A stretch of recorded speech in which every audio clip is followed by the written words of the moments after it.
Well, as we close out our week, how about if we turn back to our old buddy Dr. Seuss for another peek into his weird, weird mind? Today's book is not really a story. It's just a bunch of nonsense. We've done stuff like this before, like On Beyond Zebra and things like that. Just a little bit of rhyming and a lot of weird words. And it's about a boy named Ducky who finds out that he thought he had a bad life, but it turns out there are a lot of people who are worse off than him. And this story is called Did I Ever Tell You How Lucky You Are? By Dr. Seuss. When I was quite young, and quite small for my size, I met an old man in the desert of Dries, and he sang me a song I will never forget. At least, well, I haven't forgotten it yet. He sat in a terribly prickly place. He sang with a sunny, sweet smile on his face. When you think things are bad, when you feel sour and blue, when you start to get mad, you should do what I do. Just tell yourself, Ducky, you're really quite lucky.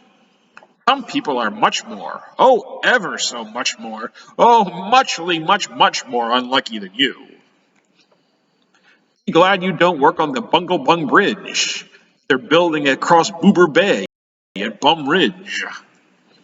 It's a troublesome world. All the people who are in it are troubled with troubles almost every minute. You ought to be thankful a whole heaping lot for the places and people you're lucky you're not.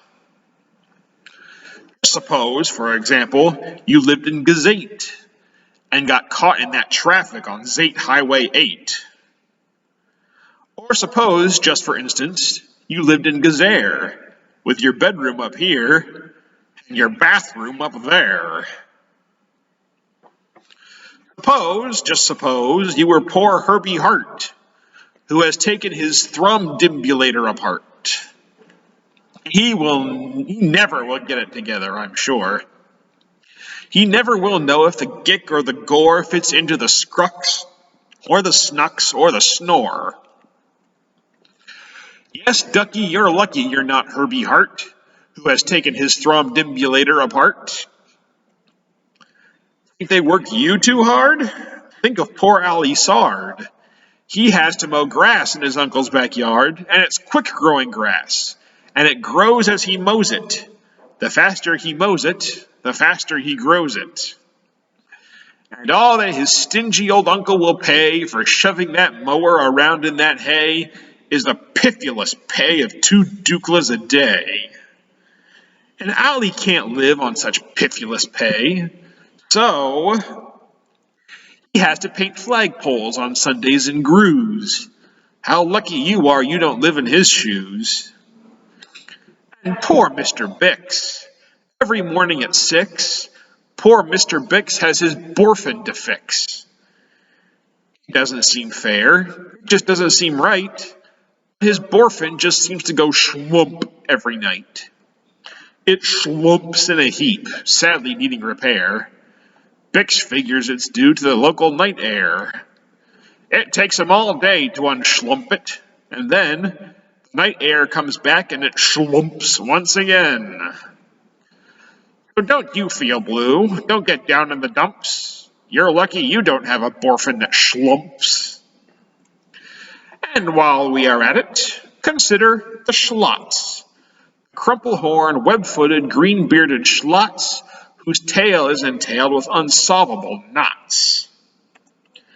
If he isn't much worse off than you, I'll eat my umbrella.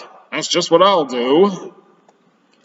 And you're lucky indeed you don't ride on a camel. To ride on a camel, you sit on a whammel. A whammel, you know, is a sort of a saddle, held on by a button that's known as a faddle. And boy, if your old whammel faddle gets loose, I'm telling you, Ducky, you're gone like a goose. And poor Mr. Potter, he crosser-eye dotter, he has to cross T's and he has to dot I's in an INT factory out in Van Nuys. Oh, the jobs people work at. Out west, near Hotch Hotch, there's a Hotch Hotcher bee watcher. His job is to keep both his eyes on the lazy town bee. A bee that is watched will work harder, you see. Well, he watched and he watched, but in spite of his watch, that bee didn't work any harder. Not much. So then somebody said, "Our old bee-watching man just isn't bee-watching as hard as he can.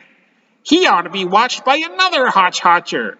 The thing that we need is a bee-watcher watcher." Well, the bee-watcher watched the bee-watcher. He didn't watch well, so another Hotch Hotcher had to come in as a watcher. And today, all the Hotchers who live in Hotch Hotch are watching on Watching Watch. Watching the watcher who's watching that bee. You're not a Hotch Watcher. You're lucky, you see. How fortunate you're not Professor DeBreeze, who has spent the past 32 years, if you please, trying to teach Irish ducks how to read Jivanese. And think of the poor puffing Pugelhorn players who have to parade down the Pugelhorn stairs every morning to wake up the Prince of Boken. It's awful how often their pugils get broken. And oh, just suppose he were poor Harry Haddo. Try as he will, he can't make any shadow. He thinks that perhaps something's wrong with his jizz. And I think that, by golly, there probably is. And the Brothers Bazoo, the poor Brothers Bazoo. Suppose your hair grew like theirs happened to do. You think you're unlucky? I'm telling you, ducky, some people are muchly, oh, ever so muchly more unlucky than you. Suppose that you lived in that forest in France, where the average young person just hasn't a chance to escape from the perilous pants-eating plants. Your pants are safe. You're a fortunate guy.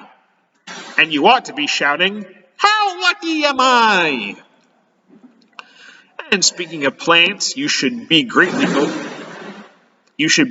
gladdish. You're not Farmer Falkenberg's 17th radish. And you're so lucky you're not Gucky Gown, who lives by himself 90 miles out of town, in the ruins of Ronk. Ronk is rather run down. And you're so lucky you're not a left sock, left behind by mistake in the caverns of Croc. Thank goodness for all the things you are not. Thank goodness you're not something someone forgot and left all alone in some punkerish place, like a rusty tin coat hanger hanging in space. That's why I say, ducky, don't grumble, don't stew. Some critters are much, oh, ever so much, so muchly much more unlucky than you. The end. How about it? Do you feel better now? No matter how bad your life is, it can't be worse than those guys. All right, so that's all we have for today. So thank you very much. Have a good 3-day weekend, and I will see you back here on Monday. Take care.